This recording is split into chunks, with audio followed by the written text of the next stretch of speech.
नमस्कार, मी पूजा. लोकमतमध्ये तुमचं स्वागत आहे. मान्सून आता केरळमध्ये दाखल होणार आहे. हवामान विभागाने तसं सांगितलंय. केरळमध्ये दाखल झाल्यानंतर महाराष्ट्रात मान्सून कधी दाखल होईल आणि महाराष्ट्रात दाखल झाल्यानंतर अल निनोचं सावट कशा प्रकारे या मान्सूनवर असणार आहे, मान्सून संदर्भातले सगळे प्रश्न आणि त्यानंतर हवामान विभागाने दिलेले अलर्ट, हवामान तज्ज्ञांनी नेमकं मान्सूनवर काय सांगितलेलं आहे, सगळं या व्हिडिओच्या माध्यमातून जाणून घेण्याचा प्रयत्न करूयात. सगळ्यात पहिल्यांदा या सॅटेलाइट इमेजच्या माध्यमातून कशा प्रकारे वाऱ्यांची दिशा आहे, वाऱ्यांची हालचाल आहे किंवा वेदर सिस्टम कशा प्रकारे आहे हे थोडंसं जाणून घेण्याचा प्रयत्न करू. आपण सातत्यानं सुरुवातीला ही वेदर सिस्टम दाखवतो, कारण त्यानुसार आपल्याला कळतं की कशा प्रकारे कुठे वेदर सिस्टम तयार झालंय आणि याच वेदर सिस्टममुळे, या चक्राकार वाऱ्यांमुळे जे आहे ते मान्सूनची शक्यता किंवा पावसाची शक्यता वर्तवली जाते. आता इकडे तुम्ही जर बघितलं, हा दक्षिण भारताचा सगळा खालचा भाग आहे. इथे जसं की मी आधी सांगितलं होतं तुम्हाला, एक कमी दाबाचं क्षेत्र तयार झालेलं होतं, चक्राकार वाऱ्यांची स्थिती. आता सुद्धा आपल्याला हे कमी दाबाचं क्षेत्र वरच्या बाजूने जाताना दिसतंय, जे की अरबी समुद्रामध्ये तयार झालेलं होतं. पुढे पुढे आपण जर बघितलं तर हळूहळू ते आतल्या बाजूला वरती आणि महाराष्ट्राच्या दिशेला सुद्धा जात आहे. या सगळ्या चक्राकार वाऱ्यांमुळे काय होतंय तर महाराष्ट्रात वादळी पावसाची शक्यता वर्तवली आहे. दक्षिण भारतामध्ये तुफानाचा पाऊस पडतोय. केरळ असेल, कर्नाटक असेल, सगळा महाराष्ट्राचा भाग असेल, दक्षिण कोकणाचा हा सगळा परिसर असेल, या भागामध्ये वादळी पाऊस पडतोय. हा मान्सून पूर्व पाऊस आहे. याआधी इथे जी चक्राकार परिस्थिती दाखल झालेली होती किंवा तयार झालेली होती, त्यामुळे मान्सूनला केरळमध्ये येण्यास अडचणी तयार होत होत्या, असं हवामान विभागाने सांगितलेलं होतं. पण आता काय झालंय की याचा जोर कमी झालेला आहे, हे सगळं पसरलेलं आहे.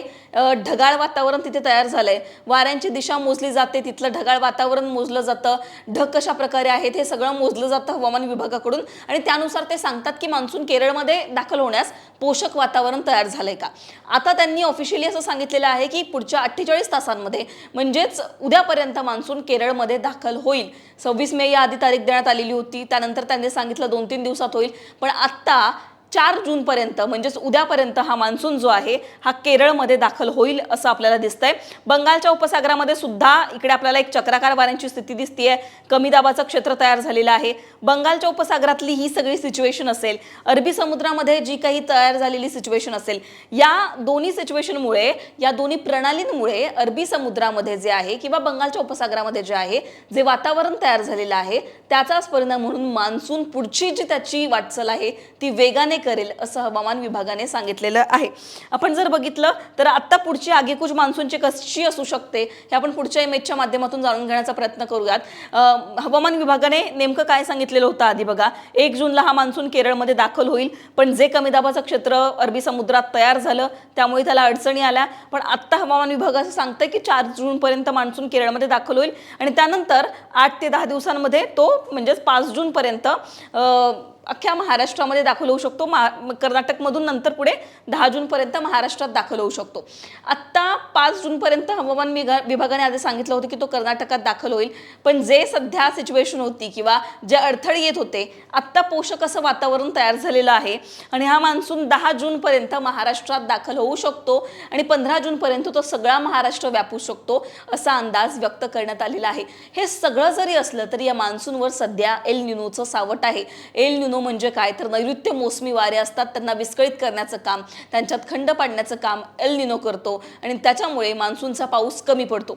हवामान तज्ज्ञांनी काय सांगितलेलं आहे हे सुद्धा आपण जाणून घेऊयात. या संदर्भात होसाळीकर जे हवामान शास्त्रज्ञ आहेत ते नेमकं काय बोलले हे आपण पुढच्या इमेजच्या माध्यमातून जाणून घेण्याचा प्रयत्न करूयात. लोकमतने या संदर्भात वृत्त दिलेलं आहे. आता बघा ते काय म्हणतायत तर पुढे राज्यात पुढील 5 दिवस अनेक ठिकाणी ताशी 40 ते 50 किमी, त्याचबरोबर काही ठिकाणी ताशी 50 ते 60 किमी वेगाने वाऱ्यासह विजांच्या कडकडाटासह मेघगर्जनेची शक्यता आहे. कोकण पट्ट्यामध्ये उष्ण दमट हवामानाची सुद्धा शक्यता आहे. आता एल निनोच्या सावटाबद्दल ते काय म्हणतात तर देशात दीर्घकालीन एल निनोमुळे काय होणार आहे तर सुमारे 90% पाऊस पडण्याची शक्यता आहे. जूनमध्ये आपल्याला, म्हणजे या महिन्यामध्ये, हा जून महिन्यामध्ये एल निनोचा प्रभाव कमी पाहायला मिळेल.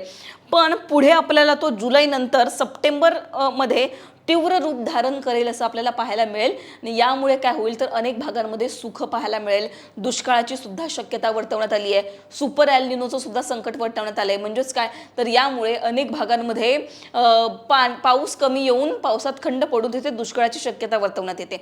अर्थात जून महिन्यामध्ये एल निनो सक्रिय होणार नाहीये, पण त्याच्यावर आपली नजर असणारच आहे. मान्सून संदर्भातले हे सगळे अपडेट्स होते. हवामान तज्ज्ञांनी सुद्धा सांगितलंय की सध्या वादळी पाऊस महाराष्ट्रात पडणार आहे. आता IMDने जे मॅप जारी केलेले आहेत, IMDने जे सांगितलेलं आहे कोणत्या भागांमध्ये वादळी पाऊस पडणार आहे, तर पुढचे 3 ते 4 दिवस ते सुद्धा आपण जाणून घेऊयात की कोणत्या भागांमध्ये अलर्ट देण्यात आलेले आहेत, कोणत्या भागांमध्ये वादळी पावसाची शक्यता जी आहे ते हवामान विभागाने वर्तवलेली आहे.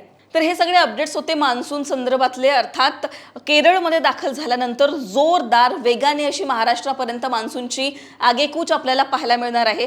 सध्या महाराष्ट्रातील अनेक भागांमध्ये हवामान विभागानं वादळी पावसाचा इशारा दिलाय. कोकण असेल, त्याचबरोबर उत्तर महाराष्ट्र असेल, विदर्भातील अनेक जिल्हे असतील, ज्या जिल्ह्यांमध्ये तापमान खरं तर काही दिवसांआधी आपल्याला वाढलेलं पाहायला मिळत होतं, त्याच जिल्ह्यांमध्ये आता पावसाचा ऑरेंज अलर्ट सुद्धा आपल्याला पाहायला मिळतोय. या सगळ्या भागांमध्ये वादळी पाऊस आहे. मुंबईमध्ये आज पावसाने हजेरी लावली. हा सगळा मान्सून पूर्व पाऊस आहे, पण मान्सून 15 जूनच्या आधी पूर्ण महाराष्ट्रामध्ये दाखल होईल अशी शक्यता सध्या वर्तवण्यात आली आहे. तुमच्या भागात सध्या काय परिस्थिती आहे? तिथे पाऊस पडतोय का? तिथे कशा प्रकारचं वातावरण आहे हे आम्हाला कमेंटमध्ये सांगा. लोकमतला सबस्क्राईब केलं नसेल तर सबस्क्राईब करायला विसरू नका.